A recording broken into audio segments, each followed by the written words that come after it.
Ladies and gentlemen, the story you're about to hear is true. The names have been changed to protect the innocent. Dragnet.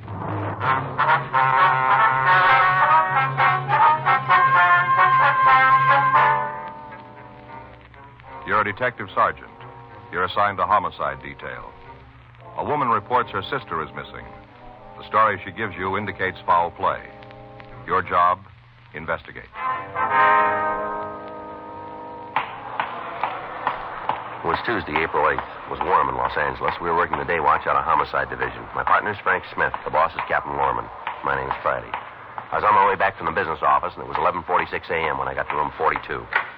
Homicide. You know, it's just too bad you can't move a little faster on things like this. It's just too bad. Yes, ma'am. Hi, Joe. Hi. Ms. Moffat, this is my partner, Sergeant Friday.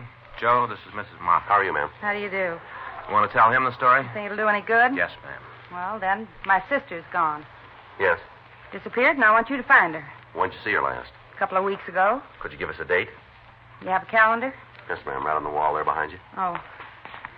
Well, this is the 8th.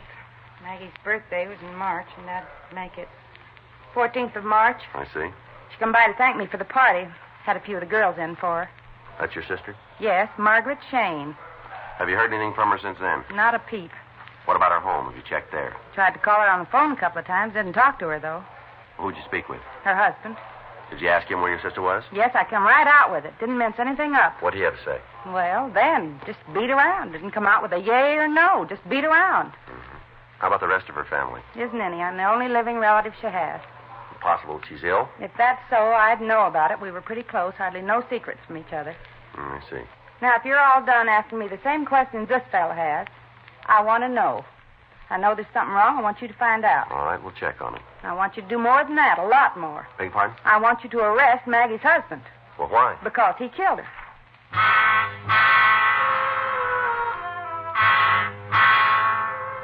We checked the name and description of the woman through missing persons files, but we failed to find anything on her. While I talked to Karen Moffat, Frank went down the hall and ran the names Margaret Shane and her husband Gordon through R&I. There was nothing on either one of them. 1:06 p.m. We left the office and drove out to check the missing woman's house. Doesn't seem like anybody's home. Well, let's check the bank. Right. You think there's anything to it? You know as much as I do. We both started from the same place. Yeah. I'll get it. All right. Well, there's somebody home. Yeah. Wonder why he didn't bark when we knocked on the door. I don't know. There's nothing here. Let's check the garage there. Locked? Nope.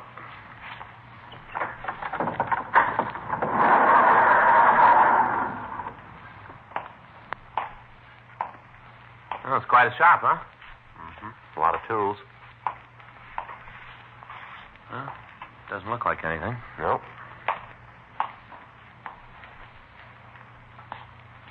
Frank, Yeah. come here. Right here, under the sawdust. Where? Oh, yeah. Looks like somebody tried to hide it. Bloodstains. We put in a call to the crime lab requesting that a crew be sent out to check the stains that we'd found on the floor.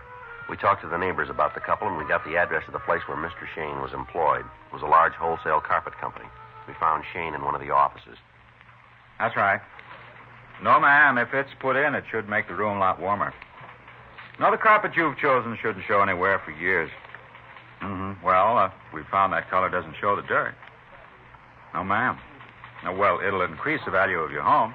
Oh, that's right. Oh, we can have it in for you day after tomorrow. That's right. I'll give you a call. All right, bye. Yes, sir. Can I do something for you? Mr. Shane, That's right. You want to come in?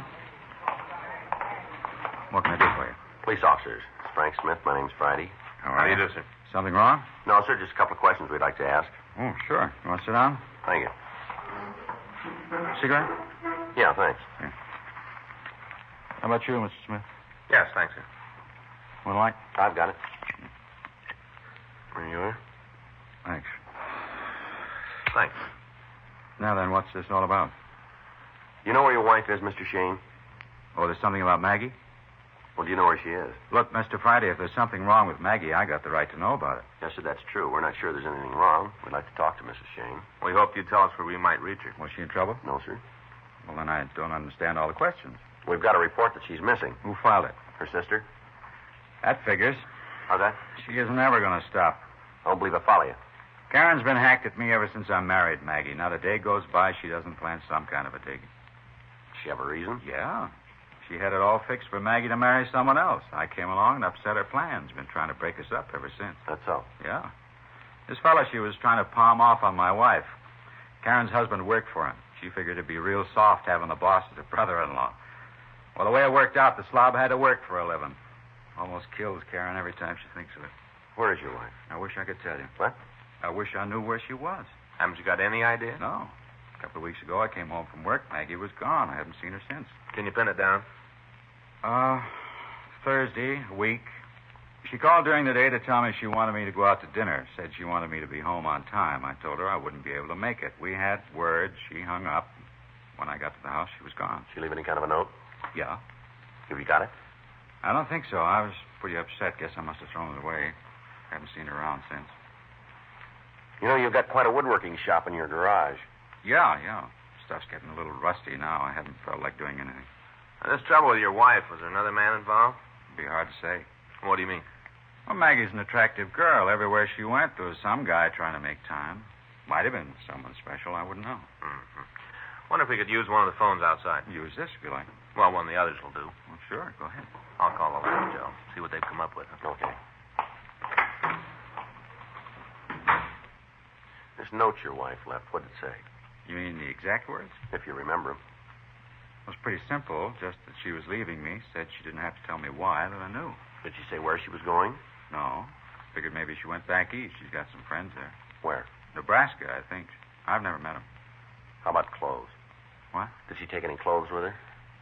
Oh, yeah, I guess so. She had quite a few. I looked at her closet. I couldn't tell what was gone. She took her fur coat, though. Mm-hmm. Did you try to contact any of her friends? I called around. I didn't find out anything. Mm-hmm. Whole thing's a farce, Sergeant. Isn't anything new about a wife leaving her husband. Read about it all the time in the papers. Karen's just stirring up trouble. She's sore at me. Always has been, always will be. Joe. Yeah. Excuse me. Yeah, sure. You talked to the lab? Yeah, they just finished the tests on the blood stains. Mm-hmm. We're not too far off. Huh? Human blood.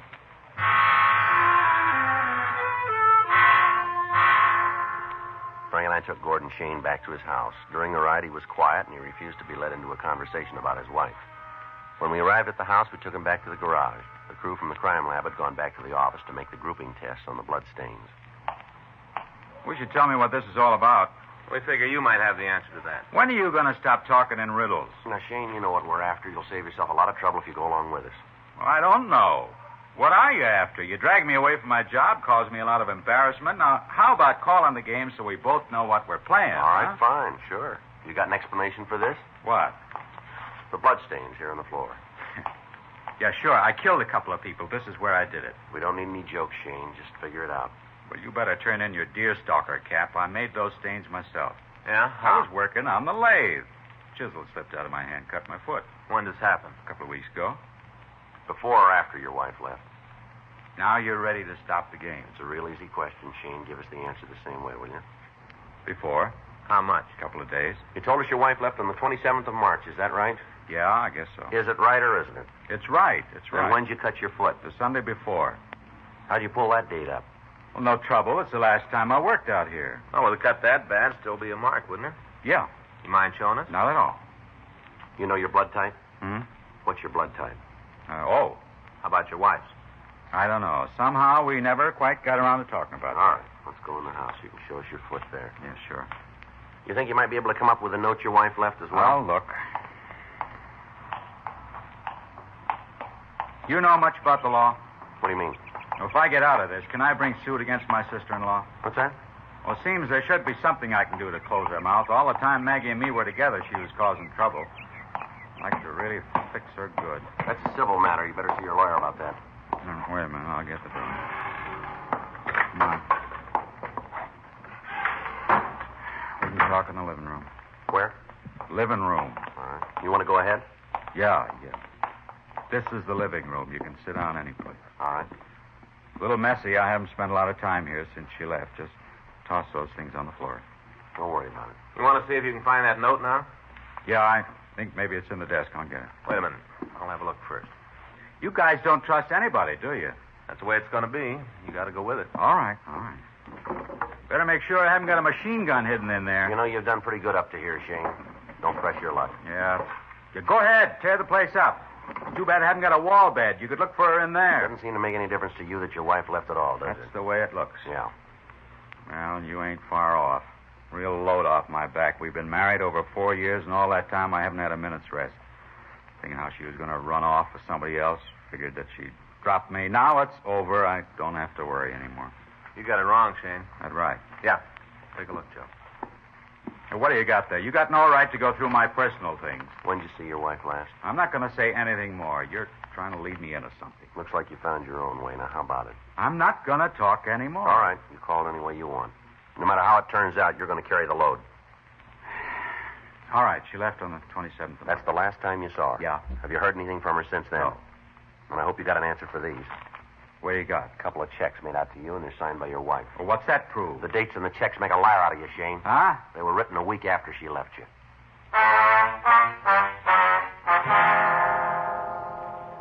We made a search of the house, but we failed to turn up anything more that would tie Gordon Shane in with his wife's disappearance. We looked through the desk, and we found several letters that she'd written. These were taken for handwriting comparison. We also found several pictures of the missing woman. A check with the neighbors failed to give us anything further to work on. All of them told us of constant fights between Shane and his wife. One of the people said that on several occasions the sound of sobbing had been heard coming from the house. At 5:20 p.m., Frank and I left the place and took Shane down to the city hall. The checks and samples of Mrs. Shane's writing were turned over to Larry Sloan for comparison. We put in a call to the crime lab, but we found that the blood grouping tests were not finished. 6:12. We took the suspect to the interrogation room. Let's sit down over there, Shane. Okay. How long do you think you're going to be able to hold me? Depends on when we get the truth. Well, you saw the cut on my foot. You didn't find anything at the house. Look, you're grabbing at shadows. You still haven't told us about the checks. No reason to. Everything I say, you twist around so it ends up something I don't mean. Where'd you get the checks? From Maggie. What about the date on them? I don't know. I guess she made a mistake when they were written. Where'd you get them? Found them in the desk. Well, didn't you think it was kind of funny that your wife would write a couple of checks and just leave them laying around on a desk? No. Maggie was always doing something like that. She didn't care about money. How about you, Shane? Huh? Does it make any difference to you? Look, I'm getting tired of this. Some crazy old bag comes in here, tells you a fairy tale, and you buy it all away. Any special reason why you're taking my sister-in-law's word for it? The way she tells it seems to add up. Well, then you better go over the column again. My wife walked out on me. There wasn't any fight when it happened. She just picked up and she left. I don't know where she is. I don't much care. But you put this down in your book. I didn't kill her. Now look, leave me alone. When do I get to call a lawyer? We'll set it up for you. Well, do it fast, because you're getting nothing more from me. That's the way you want it. Wasn't any other way. I'm telling you the truth, and you don't believe it. Might as well keep my mouth shut so you can't make it any worse. All right, Gordon. We'll take you over to the main jail. You can call your lawyer from there. What are you holding me on? Suspicion of murder. You just don't give up, do you? Look, we got to go along with the evidence. Well, you better check it again, because you're making a mistake somewhere along the line. That's the way it looks to you, does it? Yeah, go over the road again. Find it. You're a cop. No, let's do it the easy way. Huh? You point it out.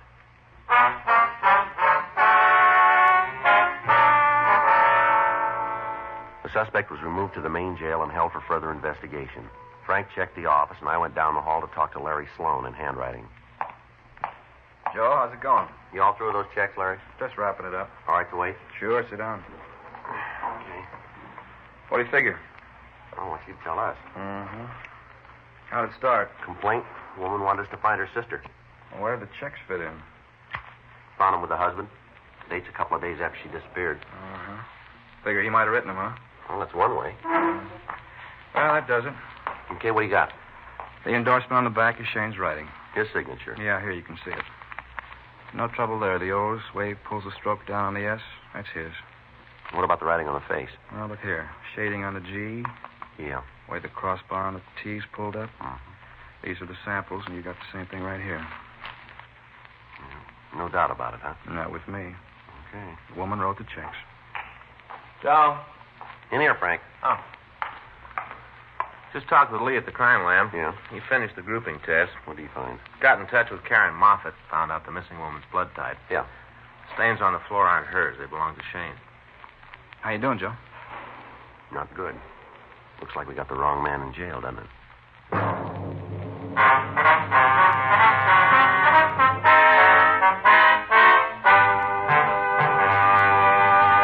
You are listening to Dragnet, the authentic story of your police force in action.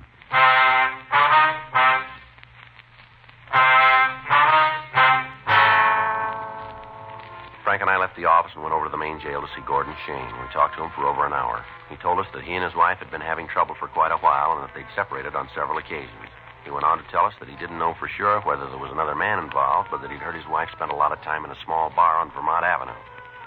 He said that it was possible we could pick up some information on her there. Frank and I left the jail and drove over to the place. It was an average neighborhood tavern. We talked to the bartender. Only one way to describe her.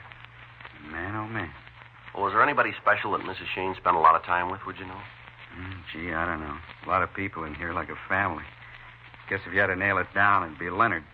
Who's Leonard? Another regular. He's here almost every afternoon. He and Mrs. Shane were pretty friendly, huh? Yeah, real buddies. They used to come in and get gas together, spend the whole afternoon, sit down there at the inn and play horse. Play it by the hour. Not for money. We don't allow that in here. What do you know about him? Not much. Doesn't figure him and Maggie had hit it off, though. Why do you say that? Well, it just doesn't. She liked her fellas big, you know, dark and handsome. Leonard's a little guy, not more than 5'4". Sure ain't anything to look at. What's his last name? Huh? I think it's P-U-R-D-Y, Purdy. That seems like it's it. What's he look like? Not much about him you'd remember. He's a little guy, blonde hair, real bad complexion. Has a mustache, you know, big, kind of handlebar-like. Yeah. You know where he lived? Not for sure. I think he's got a room over on Fountain someplace. I don't know the number. Where's your phone? Through the back door, though. Thanks. On the left. I'll check it, Joe. All right. Does this Purdy work for a living? No, regular. What's he do, you know? He's some kind of salesman, door to door. I don't know what he peddles. Seen him a couple of times with a sample case, though. Has he been around lately? No. Hadn't thought about it, but I guess you haven't seen him in a couple of weeks. You ever hear what he and Mrs. Shane talked about? Word here and there. Nothing you could put together. I think she spent the time with him because she didn't have to worry about it. How do you mean that? Well, you know, a little guy like that. Couldn't give her no trouble. He's always around. Maggie didn't have a car, so Leonard would drive her if she wanted to go someplace. What kind of a car? 41 DeSoto. Parked it out back a couple of times. It's a real wreck. All right. What'd she do, huh? Maggie, what are you after her for? Like I said, we'd like to talk to her. Sure a doll till you get to know her. After that, doesn't matter how much money she spent, she can't switch you back. She spend quite a bit in here, did she? Yeah? Her and Leonard had really put the drinks away. Both of them had hollow legs. You know, I've seen some pretty heavy drinkers walk up against them. They don't stand a chance. Maggie can really put it away. Always causes trouble. How do you mean? Gets loud. Yelling all over about how she could buy and sell everybody in the place. A couple of times I had asked her to get out. Things like that hurt business, you know. She carry a lot of money with her, did she? Oh, yeah, always had a bundle. Said she was an heiress or something. I don't know. She was always loaded, though. Anything on Purdy? Yeah, sure is. Yeah? Got out of the state mental hospital 6 months ago.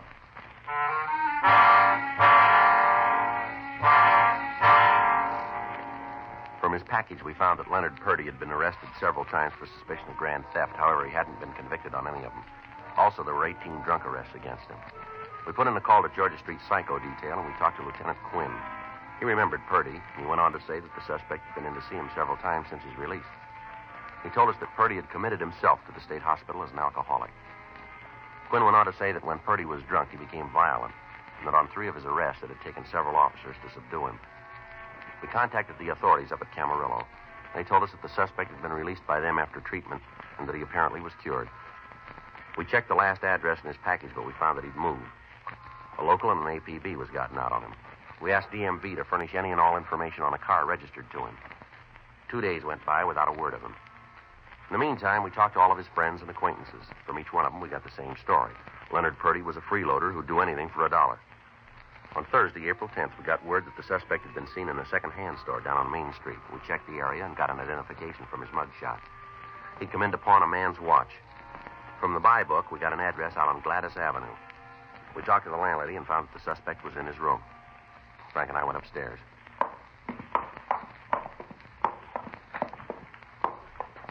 Who's that, huh? Yeah.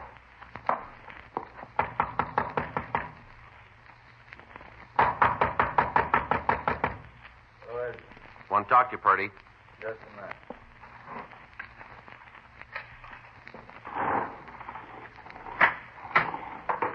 Yeah, what do you want? You Leonard Purdy? That's right. Who are you guys? Police officers who want to talk to you.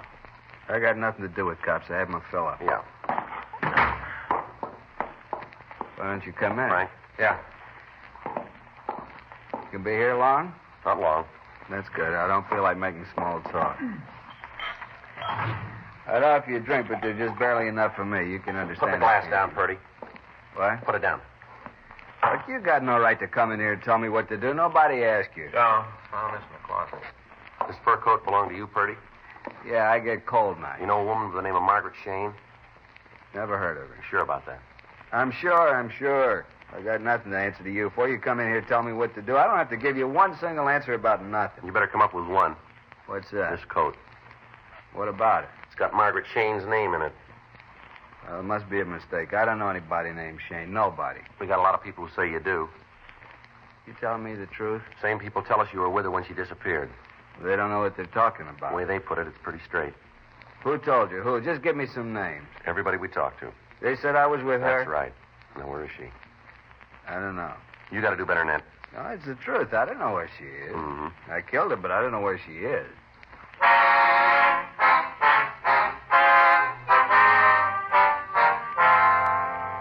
We took the suspect down to the city hall and questioned him. He finally sobered up enough to tell us that he'd gotten into an argument with the Shane woman and he'd beaten her to death. He went on to say that his car was being repaired and that he'd rented one and driven it out into the desert. He'd buried the victim there. We showed him maps of the area, but he was unable to tell us where to find the body. He only knew that he'd put it in a culvert along the roadside. We got the name of the automobile rental agency and we called them. Their records gave us the date of the rental and the mileage the car had been driven. We put the suspect in our car and started out toward the Mojave Desert. As we drove, Purdy verified our route. By dividing the total mileage in half and figuring the distance between his house and the office of the auto rental company, we had a vague idea where to start looking. After we'd been driving for over 2 hours, we pulled to the side of the road. How's it look around here? Yeah, it might be it. I think up the road a little way. Remember that big rock over there? Remember that pretty good. It's up ahead a little. All right.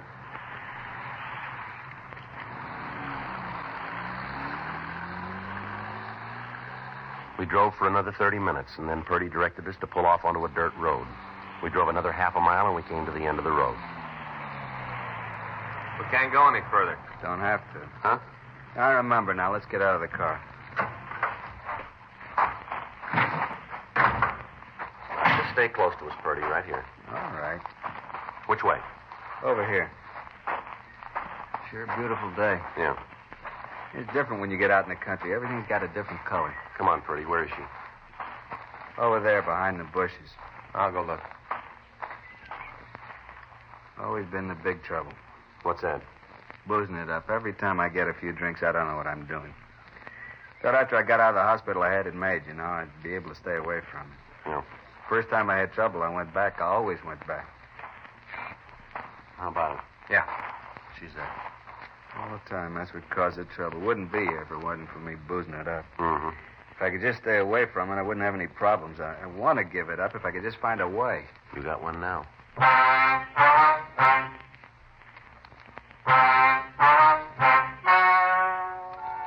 The story you have just heard is true. The names were changed to protect the innocent. On August 14th, trial was held in Department 98, Superior Court of the State of California, in and for the County of Los Angeles.